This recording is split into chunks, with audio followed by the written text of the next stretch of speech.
देवी सती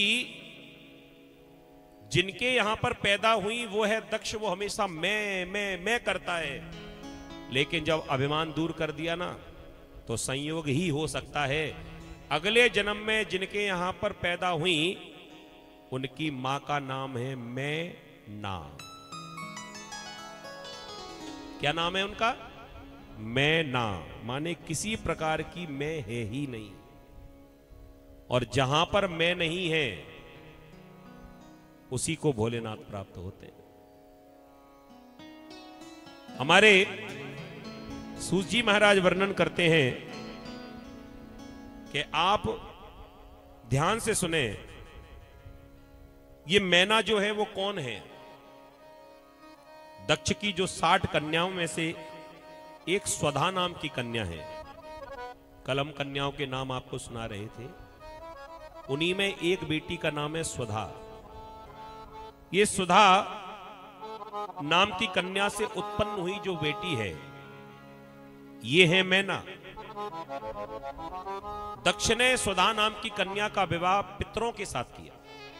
पितृदेव हैं, पितर के साथ में सुधा नाम की कन्या का विवाह हुआ और इनकी 3 बेटियां हुई। और 3 बेटियां कौन कौन सी हैं?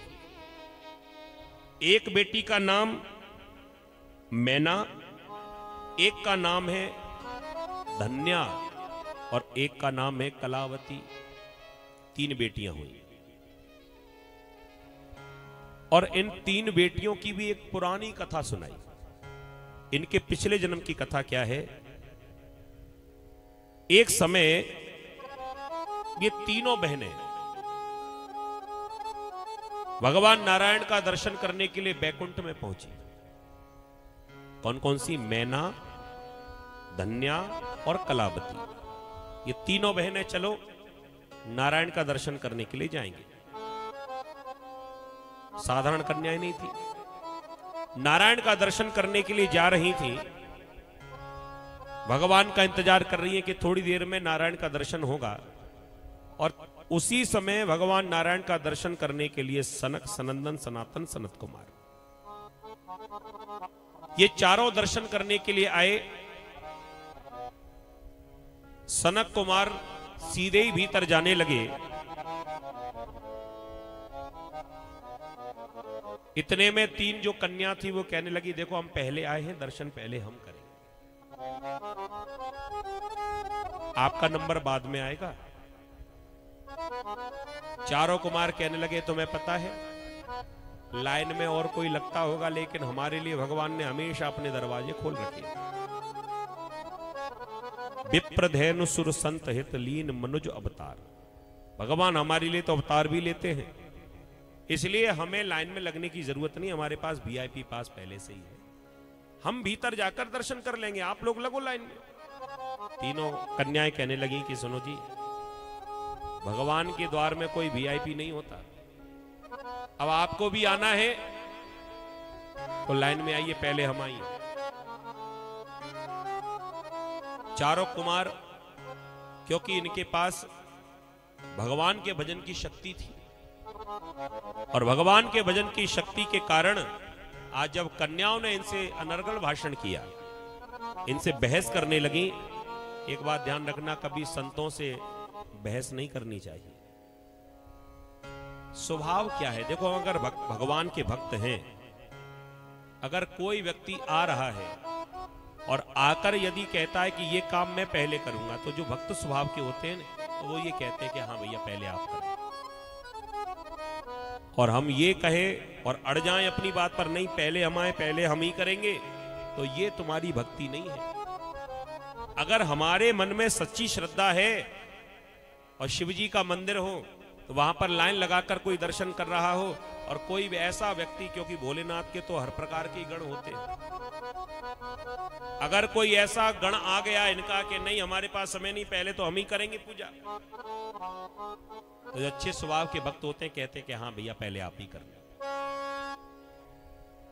जब तीनों कन्याओं ने कहा कि नहीं नहीं आपको दर्शन पहले नहीं होगा, पहले दर्शन हम करेंगे, भगवान का दर्शन तो हुआ नहीं। क्रोध में आकर तीनों कन्याओं को शाप दे दिया, जाओ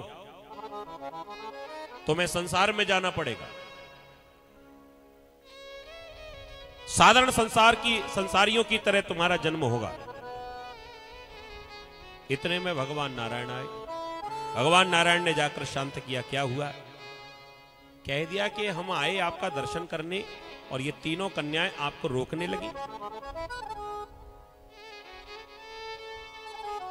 भगवान ने कहा कोई बात नहीं, आप मेरे यहां पर आए हैं तो आप पहले दर्शन करो। तीनों कन्याएं रोने लगी कि महाराज हमारी गलती क्या थी, हम तो आपका दर्शन करने के लिए ही आई थी और हम पहले आई थी। हमने तो केवल महात्मा जी से इतना कहा कि पहले हम दर्शन करेंगे। महाराज अगर हमारी इसमें कोई गलती हो तो बताओ। और इन्होंने हमको श्राप दे दिया कि संसार में जाना पड़ेगा।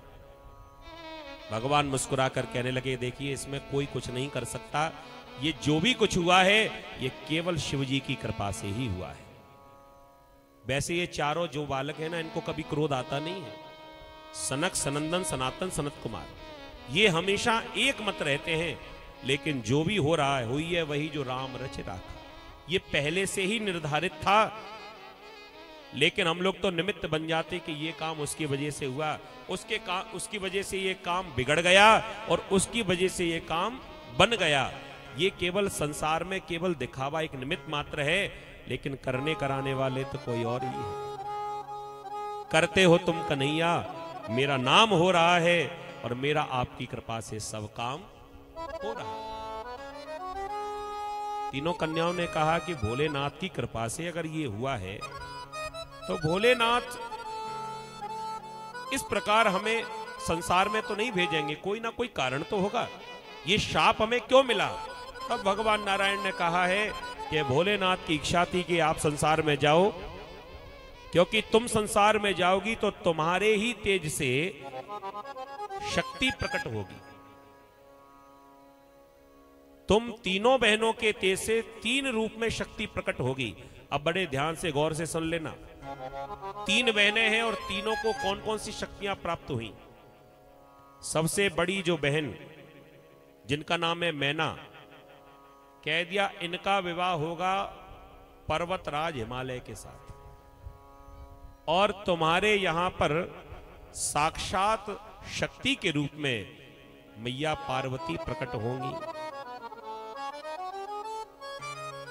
दूसरी वाली जो धन्या नाम की कन्या थी, कहने लगी महाराज हमें भी बताओ कि हमें क्या मिलेगा।